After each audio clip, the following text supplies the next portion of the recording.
कि इस वक्त क्या ताज़ा तरीन सिचुएशन है और हुकूमत जो है वो जो जुल्म किया है उस हवाले से भी, और आइंदा का जो लाहे अमल है वो क्या होगा।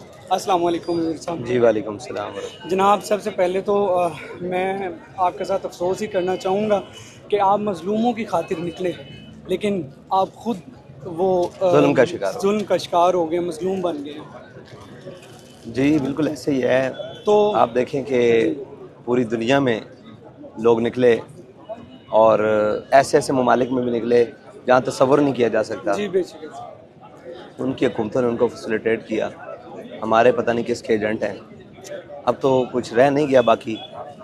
और ये जो चीज़ें बयान हो रही हैं, वाज़ेह हो रही हैं कि ये इसराइल को तस्लीम कर रहे हैं और इसराइल के ख़िलाफ़ जो सबसे ताकतवर आवाज़ पाकिस्तान में है और फ़लस्तीन के हक़ में जो सबसे मजबूत आवाज़ पाकिस्तान में है उसको दबाना चाहते हैं। तो हुजूर, आप इसका ये जो जिम्मेदार हैं किसको समझते हैं कि आपको इस चीज़ का आइडिया था कि आप वहाँ से निकलेंगे और आपके साथ ये जुल्म अभी हो तक मैं क्या, पूरी कौम को ये मालूम हो चुका है कि इसके ज़िम्मेदार कौन है। इसके ज़िम्मेदारान जो सीटों पर बराजमान हैं, जो धमकियां देते फिरते हैं, जो प्रेस कॉन्फ्रेंसें करते फिरते हैं और जो जनाब अल्हम्दुलिल्लाह जो जनाब पूरी दुनिया के सामने आते फिरते हैं, वही ज़िम्मेदार हैं।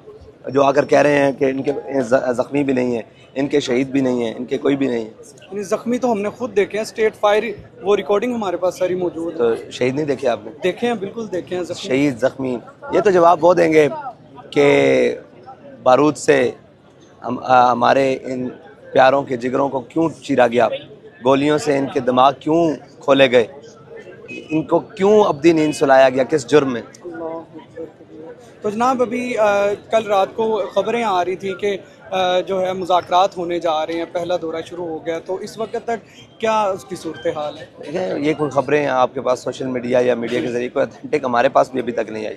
अच्छा, अभी कोई ऐसा मामला नहीं है। जी ठीक है, तो अभी इस्लामाबाद जाने का ही इरादा है? जी इंशाल्लाह। अभी हम यहाँ क़याम पज़ीर हैं। जी ठीक है। हमारे दोस्त हैं जो अमीनी साहब, डॉक्टर साहब बाकी, जो फिर इंशाल्लाह मुशावरत होगी करेंगे, आगे चलेंगे। अगर रास्ते में ही मुज़ाकरात कर लिए जाते हैं तो फिर जैसे मुफ्ती मुनीबुर रहमान साहब कह चुके हैं उसका भी हमने हल निकाला हुआ है। इंशाल्लाह वो आपके सामने है। जी ठीक है। अमीर साहब, इसके अलावा आप क्या पैगाम देना चाहेंगे कौम को, जो अभी भी, हालांकि फ़लस्तीन हर 25 करोड़ आवाम का काज है, ये सिर्फ आपका मसला नहीं है, लेकिन मैं ये देख रहा हूँ कि मैं पूरी कौम को ये पैगाम देना चाहता हूँ, आप यहाँ नहीं आ सकते, कोई मसला नहीं है।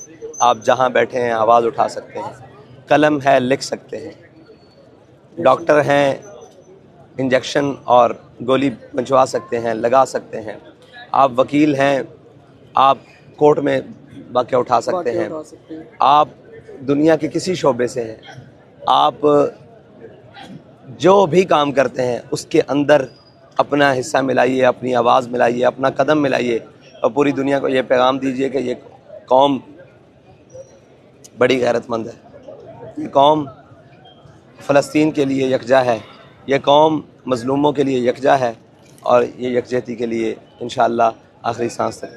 हुजूर, मैंने आपसे ज़्यादा बहादुर कोई लीडर नहीं देखा, अपना घर बार सब कुछ। अस्तगफिरुल्लाह वला उल किब्रिया फिस समावाति वल अर्द। अल्लाह ताला आपको सलामत रखे हमारे सर। आपने बाबा जी को देखा? जी बिल्कुल। हाँ, तो फिर आपने दुनिया तो में उससे बढ़कर किसी को नहीं। वो बिल्कुल थे, उनके जानशीन आप हैं, तो जाहिर सी बात है। फिर उसके बाद हमने खुने अमीरुल मुजाहिदीन को अपनी ज़िंदगी में, अल्लाह ताला में आखिर दम तक ईमान की सलामती अता फरमाए। बाबा जान से हमारे बड़ों का इंटरेक्शन था, तो उन्होंने देखा हम तो आपसे ही वाबस्ता रहे और हमने आपसे जज किया।